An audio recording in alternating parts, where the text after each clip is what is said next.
एक नहीं, दो नहीं, तीन नहीं, बल्कि 5-5 एकदम एक्सक्लूसिव दिवाली की मिठाइयाँ, ताकि आपके इस फेस्टिवल में आपको दुकान जाने की बिल्कुल ज़रूरत ना पड़े और मेरी मिठाइयों की रेसिपी देखकर ही मेरे साथ-साथ आप इसमें से अपनी फ़ेवरेट वाली कोई भी मिठाई खिला के मेहमानों को इम्प्रेस कर दें। तो इस चैनल को लाइक, शेयर और सब्सक्राइब किए बिना बिल्कुल मत जाइएगा, क्योंकि इस वीडियो बनाने में बहुत मेहनत लगी है और सारी रेसिपीज़ बिल्कुल ऐसी हैं जो आप फटाफट बना सकते हैं। तो चलिए सबसे पहले मिल कर के बनाते हैं चंद्रकला। बहुत ही इजी रेसिपी है। फटाफट से मैंने खोया को भून लिया था, उसी के साथ में यहाँ पे मैदे में हल्का सा मैंने मोइन यानी कि तेल डाल करके आटा गूंद लिया था। थोड़ा थोड़ा मैंने पार्ट्स में पानी ऐड किया है और इसका एक डो तैयार करके रख लिया था। साथ में मैंने ड्राई फ्रूट्स में काजू, बादाम और किशमिश लिया था। खोया को मैंने यहाँ पे बिना तेल वगैरह कुछ भी ऐड किए सूखा तवा पे भून लिया था। जब ये हल्का गोल्डनिश हो गया तो मैंने इसमें किशमिश ऐड कर दिया और काजू और बादाम, क्योंकि पीसेस में ऐड करना मुश्किल है स्टफिंग में, इसलिए इसका एक पाउडर बना के तैयार कर लिया था। साथ में पिसी हुई शक्कर इसके अंदर ऐड की और ये हम अपनी स्टफिंग तैयार कर रहे हैं। मैं फिर से आपको बता रही हूँ कि इस वीडियो में 5 ऐसी दिवाली की मिठाइयाँ हैं जो कि आप इजीली घर पे बना सकते हैं और मिलावट वाली मिठाइयों से बच सकते हैं इस दिवाली। यहाँ मैंने हल्की सी फ्लेवरिंग के लिए यहाँ पे कार्डेमम पाउडर यानी कि इलायची पाउडर पिसा हुआ वो ऐड कर दिया था। अब जब तक हमारी स्टफिंग तैयार हो रही है, मैंने साइड में चाशनी की भी तैयारी कर ली थी। चाशनी बहुत गाढ़ी नहीं थी, पतली चाशनी, ताकि वो अच्छे से चंद्रकला का रस सूख सके। उसमें हल्का से मैंने ऑरेंज फूड कलर डाला था। अगर आप चाहें तो आप उसको स्किप भी कर सकते हैं। इस तरीके से मैदे के मैंने 2 लोई तैयार की थी और उसके साथ मैंने इस तरीके से इसको फिलिंग फिल की और उसके बाद अच्छी तरीके से इसको कवर कर लिया था साइड के एजेस से और इस तरीके से फोल्ड करके मैंने पैटर्न बनाना स्टार्ट कर दिया था। पूरे दोनों लेयर पर मैंने पैटर्न बनाए हैं और ये बहुत ही अच्छे से एकदम कवर कर लीजिए, ताकि जब आप इसको फ्राई करें तो कोई भी तेल इसके अंदर नहीं जाए। तो बस ये हमारा चंद्रकला इस तरीके से बनके तैयार था। जितना भी आटा था मैंने उसका इस तरीके से चंद्रकला बना लिया था और इसके बाद अब इसे फ्राई करेंगे। यहाँ पे मैंने ऑयल मीडियम गरम रखा था, स्लो से मीडियम आप फ्लेम पे से गरम करें, ताकि जो हमारा मैदा है वो अच्छी तरीके से पक भी जाए और साथ में एकदम क्रिस्पी जो है बन करके तैयार हो। इसलिए हम इसको अच्छे से ऐसे फ्राई कर देंगे जब तक कि एकदम क्रिस्पी गोल्डन ब्राउन कलर इसका नहीं आ जाता है। और फिर हम थोड़ी देर के लिए इसको चाशनी में डिप कर देंगे ताकि उसका सारा रस ये सोख ले। तो बस इस तरीके से आप स्लो मीडियम फ्लेम पे दोनों तरफ से अच्छी तरीके से इसको फ्राई कर लीजिए।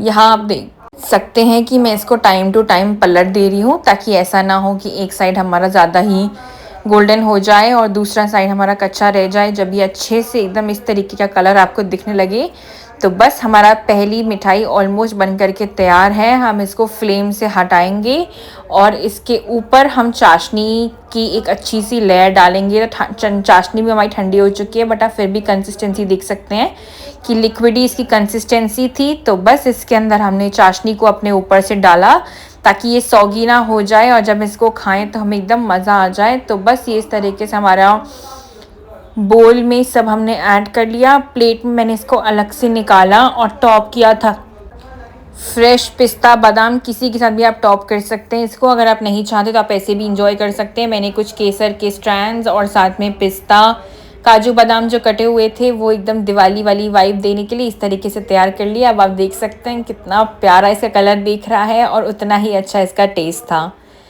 ये थी हमारी पहली रेसिपी और दूसरी रेसिपी पे हम अपनी मिठाई पे आते हैं, जो कि एकदम मार्केट में आपने बहुत देखी होगी। ये चॉकलेट खोया वाली बर्फ़ी इतनी इजी थी बनाने में, मैंने तो फर्स्ट टाइम ट्राई किया था और रियलाइज़ कर लिया कि इसको कोई भी आसानी से बना सकता है। तो चलिए मिलके देखते हैं। तब तक आप लाइक शेयर और सब्सक्राइब बिल्कुल कर दीजिएगा उन सारे दोस्तों के साथ जो कि कोई रेसिपी ढूंढ रहे हैं मिठाइयाँ बनाने की और टाइम बहुत ही कम है। वो इन 5 में से कोई भी मिठाई झटपट घर पे बना सकते हैं। तो सबसे पहले मैंने अपने कढ़ाई में मैदे को अच्छी तरीके से भून लिया था, बट आपको ध्यान रखना है कि इसका कलर ब्राउन नहीं होना चाहिए। एकदम स्लो फ्लेम पे आपको हल्का हल्का वाइट करने तक ही इसको भुनना है। साइड में वैसे ही बिना कोई कलर ऐड किए प्लेन चाशनी तैयार करनी है और यहाँ मैंने बस इसके अंदर 1 चम्मच घर का ही निकाला हुआ घी ऐड कर लिया था। अब आप इसको अच्छी तरीके से इसी तरीके से भूनते रहें। जब आपको लगे कि ये थोड़ा सा भुन चुका है तो आप इसमें ऐड कर दीजिए यहाँ पे मिल्क पाउडर। जितना हमने मिल्क पाउडर ऐड किया है उतना ही हमने मैदा ऐड किया था, तो एग्जैक्ट 1-1 कप आप दोनों ऐड कर सकते हैं। जैसे मैंने आपको पहले भी कहा कि आपको ध्यान रखना है कि ये ब्राउन ना हो जाए, क्योंकि इसका एसेंस ही वही है कि एकदम वाइट रहता है, ये ऊपर से चॉकलेटी रहता है। तो इसकी हम पहली लेयर तैयार कर रहे हैं। अब हमने यहाँ पे जो चाशनी तैयार की थी अपनी शक्कर और पानी के साथ, वो हमने इसमें ऐड कर दी है। जब इसका कलर आने लगे गोल्डन ब्राउनिश, तो इस तरीके से हमारा एकदम आप देख सकते हैं कि अब ये कढ़ाई छोड़ रहा है, तो एकदम पक करके परफेक्ट बन करके तैयार है ये, और एकदम खोए वाली बर्फ़ी जैसी होती है वैसे ही आ गया है। आप चाहें तो आप इसको ही सेट कर सकते हैं, तो आपके पास प्लेन खोए मिल्क पाउडर की बर्फ़ी तैयार होगी बिना खोया यूज़ किए। यहाँ मैंने मैदा और मिल्क पाउडर से ही बना लिया है। अब एक बेकिंग ट्रे लिया है मैंने, इसमें आप इसको ऑयल या बटर किसी से भी ग्रीस कर सकते हैं, घी से ग्रीस कर सकते हैं। और ये जो हमारा पहला लेयर था मिल्क पाउडर और मैदे की बर्फ़ी का, उसको मैंने अच्छे से लगा लिया और एक स्पैचुला की मदद से मैंने इस तरीके से इसको सेट कर लिया था, ताकि हर तरफ इसका एकदम इवन कंसिस्टेंसी आए, टॉप पे भी साइड में भी हर जगह। तो बस अब जब ये सेट होने लग जाए तो हम इसको ठंडा होने के लिए आप इसको आधे 1 घंटे के लिए फ्रिज में रख लीजिए, और जो थोड़ा सा आपका बैटर है, मिक्सचर है, उसको साइड में निकाल के रख लीजिए। इसके अंदर आप कोको पाउडर या फिर मेल्टेड चॉकलेट कुछ भी आप इसके अंदर ऐड कर सकते हैं, और इस तरीके से उसका ब्राउनिश कलर जब आ जाए तो हमारा जो सेकेंड लेयर है वो बन करके तैयार है। तो ये हमारी चॉकलेट वाली बर्फ़ी का बैटर मिक्सचर बन के तैयार है। जब हमारा नीचे वाला बैटर सेट हो गया था ऑलमोस्ट 30 से 35 मिनट्स में, तब आप इसको ऐड करें, और ये हमारा सेकेंड लेयर हम इस तरीके से बना करके तैयार कर लेंगे। इसको मैंने पतला ही लेयर रखा था। तो बस आप जब निकाल रहे होंगे कढ़ाई से सेट कर रहे होंगे तो थोड़ी सी क्वांटिटी में आप अपने बैटर को बचा लीजिए, ताकि आप इस तरीके से अपनी सेकेंड लेयर की तैयारी करें। ये इतना सुंदर दिखता है और ऐसा लगता है कि आप दुकान से ही ख़रीद के लेकर के आए हैं, बट आपने सोचा भी नहीं होगा कि ये इतनी ईजिली घर पे बन करके तैयार हो सकती है। तो बस ये हमारी सेकेंड बर्फ़ी का लेयर हमारा तैयार था। आप इसको चाहें तो आप इसको ओवरनाइट रख सकते हैं सेट होने के लिए, वरना आप 2 से ढाई घंटे के लिए इसको फ्रिज में रखिए, और आप इसको आराम से कट कर सकते हैं पीसेस में बर्फ़ी के शेप में, और आप इसको अच्छे से ठंडा ठंडा सर्व कर सकते हैं। तो मैंने यहाँ पे सिल्वर अपना वर्क लगाया था टॉप पे, जो कि बिल्कुल ऑप्शनल है, और उसके बाद एक नाइफ़ की मदद से मैंने इस तरीके से इसको बर्फ़ी के लेयर्स को अपने शेप दे दिया था। यहाँ पे हमारी बर्फ़ी एकदम परफेक्टली सेट हो कर के तैयार है। तो बस यहाँ पे मैंने स्क्वायर पीसेस इसके कट कर लिए थे। हल्का स्टिकी होता है बट खाने में इतना मज़ेदार होता है कि सारे मेहमान पूछेंगे कि कहाँ से ख़रीदा आपने। तो ये हमारी सेकेंड रेसिपी थी, एकदम प्लेन सिंपल घर के 3-4 इंग्रेडिएंट्स से, सिर्फ शक्कर, मिल्क पाउडर और साथ में मैदे से बन करके तैयार। आपको कम इंग्रेडिएंट और झटपट कुछ देखना हो तो ये बर्फ़ी की रेसिपी ज़रूर ट्राई कीजिएगा। और अगर बच्चे ड्राई फ्रूट नहीं खाते हैं तो वो भी इसको बहुत पसंद करते हैं, सोच करके कि ये चॉकलेट ही है। बस हमारी परफेक्ट सी बर्फ़ी बनके तैयार थी। अब चलते हैं हमारी दिवाली की थर्ड मिठाई की रेसिपी पे, जो कि है ये मोहन थाल। ये बहुत ही फेमस डिश है, स्पेशली राजस्थान साइड में, जहाँ पे ये डेज़र्ट की तरह सर्व होता है थाली में। अब तक अगर आपने मेरे चैनल को लाइक शेयर और सब्सक्राइब नहीं किया है तो please do like share and subscribe the channel, ताकि आपके लिए मैं इतनी मेहनत और करने की मोटिवेशन लाती रहूँ, और फेस्टिवल का मौसम है, टेस्टी और इंटरेस्टिंग रेसिपीज़ लेकर के आती रहूँ। तो सबसे पहले मैंने एक बोल में बेसन ऐड कर लिया था, उसके अंदर ऐड किया 1 बड़ा चम्मच घी, और हल्का सा मैंने बस दूध ऐड कर लिया था, और आप देख सकते हैं कि इसका टेक्सचर कैसा हो गया है। अब आप इसको 10 से 15 मिनट तक के लिए इस तरीके से रख लीजिए। बेसिकली हम बेसन को अच्छे तरीके से भिगो दे रहे हैं मिल्क में, और उसके बाद फिर आप इसको एकदम पाउडर, हम इसका टेक्सचर लेकर के आए इसलिए हम इसको मिक्सी में ग्राइंड कर दे रहे हैं। अब हमने एक कढ़ाई ले ली थी जिसके अंदर हमने कुछ भी ऐड नहीं किया था। पहले अपना जो ग्राइंड किया हुआ बेसन था उसका मिक्सचर हमने इसके अंदर ट्रांसफ़र किया, और इसके बाद इसमें भी आपको फ्लेम एकदम स्लो ही रखना है, गर्म एकदम। हम स्लो फ्लेम पे इसको अच्छी तरीके से भुनेंगे, जितना अच्छा भुनेंगे उतना ही अच्छा इसका टेस्ट आएगा। तो बस जब तक ये भुन रहा था, और कॉन्स्टेंटली आपको चलाते रहना है उसको, ताकि बेसन जो है वो चिपके ना नीचे। घी हमने उसके अंदर ऐड कर दिया था, और साथ में हम सेट होने के लिए अपने मोहन थाल को, यहाँ जो मेरा बेकिंग ट्रे था उसके ऊपर मैंने हल्का सा ऑयल लगाया था और बटर पेपर लगा दिया था, जिसके ऊपर भी मैंने ऑयल लगाया, ताकि जब हम इसको बर्फ़ी के शेप में कट करेंगे सेट होने के बाद तो ये बहुत इजीली हमारा निकल करके तैयार हो जाए। अगर आपके पास बेकिंग ट्रे नहीं है तो आप कोई भी नॉर्मल स्टील की प्लेट या कोई भी प्लेट का यूज़ कर सकते हैं, बेसिकली इस तरीके से कि आपका इजीली वो निकल सके।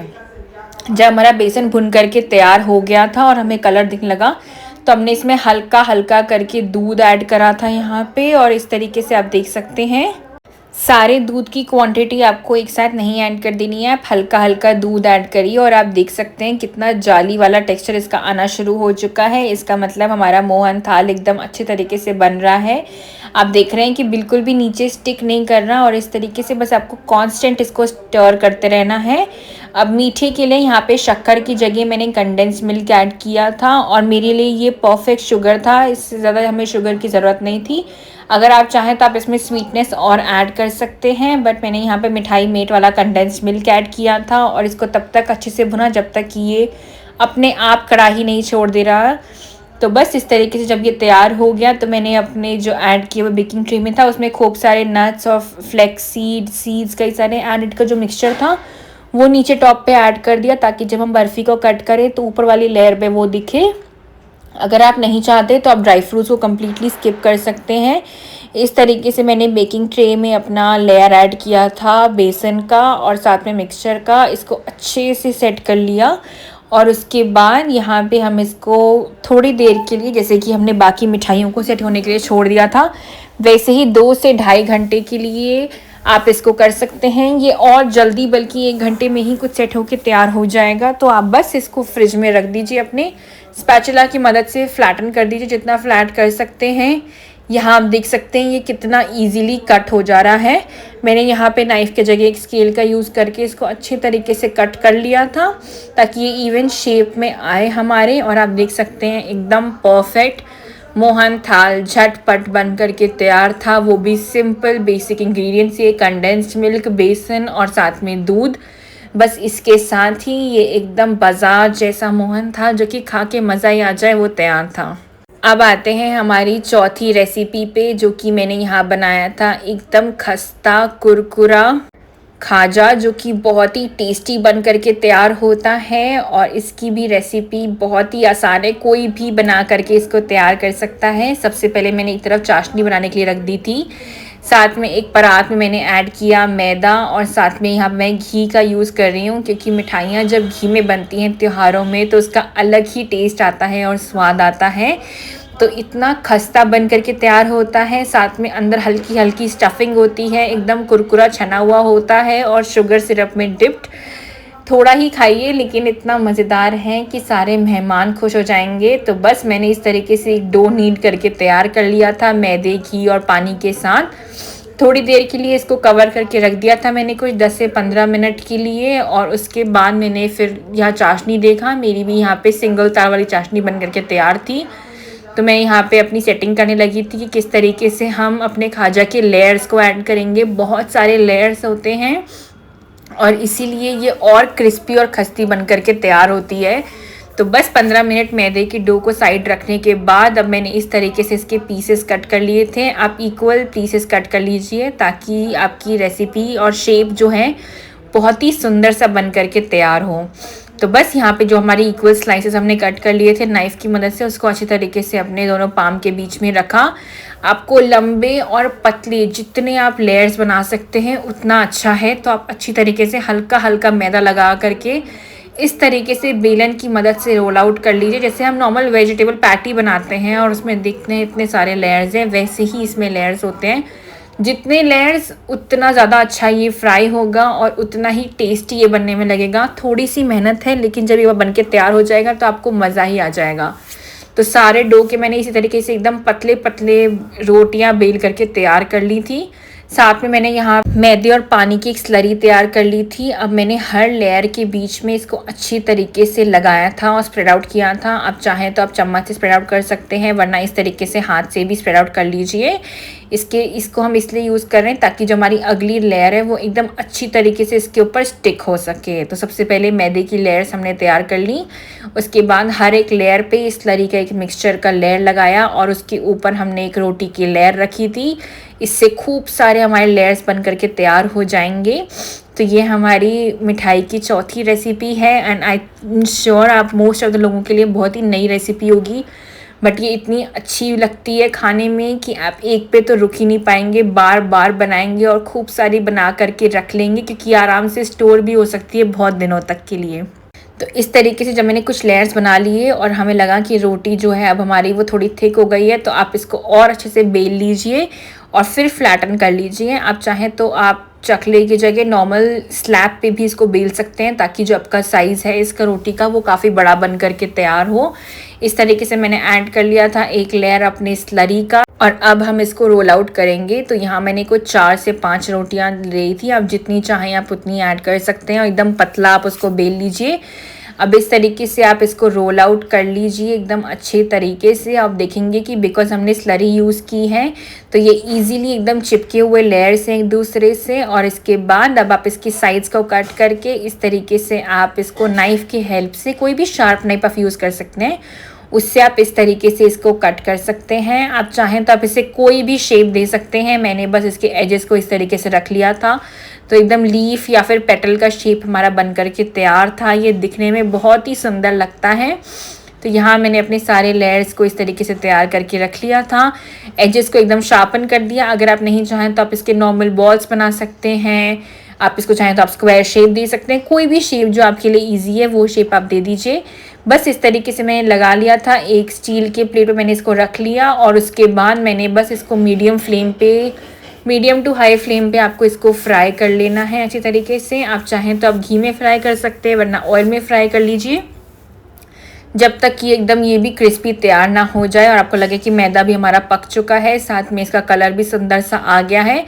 तो बस अब ये हमारा इस तरीके से बन करके तैयार है। इसको चाहें तो आप नमकीन की तरीके से भी खा सकते हैं, ऊपर से मसाला स्प्रिंकल करके, पर यहाँ पे हमने मीठे की तैयारी कर रहे हैं तो हमने अपने शुगर तैयार किए हुए शुगर सिरप में इसको ऐड कर दिया। मैंने हल्का सा ऑरेंज कलर साथ में केसर ऐड किया था अपने शुगर सिरप में। अगर आप नहीं चाहते तो आप इसको कम्प्लीटली स्किप कर सकते हैं। थोड़ी देर के लिए 10 से 15 मिनट के लिए आप इसको सोक करके रखिए, ताकि ये हमारी चाशनी को अच्छे तरीके से सोक कर ले। इसके बाद आप इसको इस तरीके से प्लेट पे अपने पूरे अच्छे से सजा लीजिए। तो बहुत ही परफेक्ट सा हमारा यहाँ पे चौथी मिठाई की रेसिपी बन करके तैयार है। इतनी टेस्टी कि आप दिवाली भर इसको एंजॉय कर सकते हैं और उसके बाद भी, और कोई टेंशन नहीं कि ये ख़राब हो जाएगा। अगर ये बाहर रहा तो कुछ भी ख़राब नहीं होगा। आराम से बाहर रखिए और इन्जॉय कीजिए। अगर आप अभी तक मेरी सारी रेसिपीज़ देख रहे हैं तो please do like share and subscribe the channel, ताकि मैं आपके लिए ऐसी और रेसिपीज़ लेके आती रहूं। तो बस यहाँ पे हमारी आखिरी मिठाई, जो कि सबकी जान होती है, छोटे वाले गुलाब जामुन, जो कि मैंने सिर्फ ऐसे ही नहीं बल्कि वनीला आइसक्रीम की भी एक लेयर में मैंने टॉप किया था। या बीच में आइसक्रीम गुलाब जामुन फ्लेवर्ड की बहुत ट्रेंड में आई थी और बहुत लोग इसको ट्राई कर रहे थे, तो मैंने सोचा कि क्यों ना इस रेसिपी को हम भी एक बार घर पे ट्राई करें और देखें कि इतनी कैसी टेस्टी लगती है। ये तो बच्चों की भी फेवरेट हो जाएगी अगर आप एक बार बना करके ट्राई करते हैं तो। सबसे पहले मैंने यहाँ भी चाशनी की तैयारी की थी, जिसके लिए मैंने एक पैन में शक्कर पहले ऐड किया था और उसी के साथ मैंने पानी भी ऐड किया। 2 कप मैंने यहाँ पे शक्कर यूज़ किया था और साथ में मैंने यहाँ पे 2 ही कप पानी यूज़ किया। अब इसको हम बॉईल होने के लिए रख देंगे। चाशनी जब तक हमारी तैयार हो रही है तब तक हम यहाँ पे गुलाब जामुन तैयार करेंगे। रेडीमेड मिक्सचर भी मिलता है, बट मैं प्रेफर करती हूँ कि मैं घर में ही तैयारी करूँ। तो मैदा ले लिया, उसमें मैंने थोड़ा थोड़ा मिल्क ऐड किया और इस तरीके से डो की कंसिस्टेंसी जब तैयार हो गई तो छोटे छोटे एकदम इसके बॉल्स तैयार किए। साइड में हमारी चाशनी भी बॉईल हो रही थी और तैयार हो रही थी।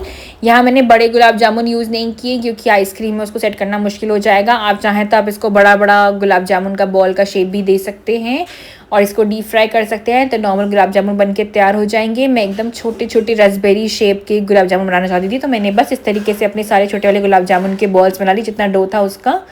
और इसके बाद मैंने इसको तेल में फ्राई होने के लिए रख दिया। ये भी जब तक एकदम अच्छा परफेक्ट गुलाब जामुन का कलर नहीं आ जाता, वो हल्का लाइट ब्राउन डार्क ब्राउन के बीच का, तब तक आप इसको फ्राई कीजिए। इस तरीके से जब ये फ्राई हो करके तैयार होने लगा तो मैंने अपनी साइड में चाशनी बना करके तैयार की थी, जो हल्की ठंडी होने के लिए छोड़ दी। और उसके बाद बस ये एकदम क्रिस्पी गोल्डन हमारे ब्राउन कलर के गुलाब जामुन वाला परफेक्ट कलर जब आने लगा तो मैंने इसको अच्छे से निकाल दिया। तवा कढ़ाई से मैंने इसको रिमूव कर लिया था। जितना भी एक्सेस ऑयल है वो इसको स्ट्रेनर की मदद से हट जाएगा इसमें। और फिर हम इसको सोक कर देंगे अपनी चाशनी में, जिसके अंदर भी अगर आप चाहें तो आप फ्लेवरिंग ऐड कर सकते हैं। मैंने कोई फ्लेवरिंग ऐड नहीं की थी, सिंपल शक्कर और पानी रखा था।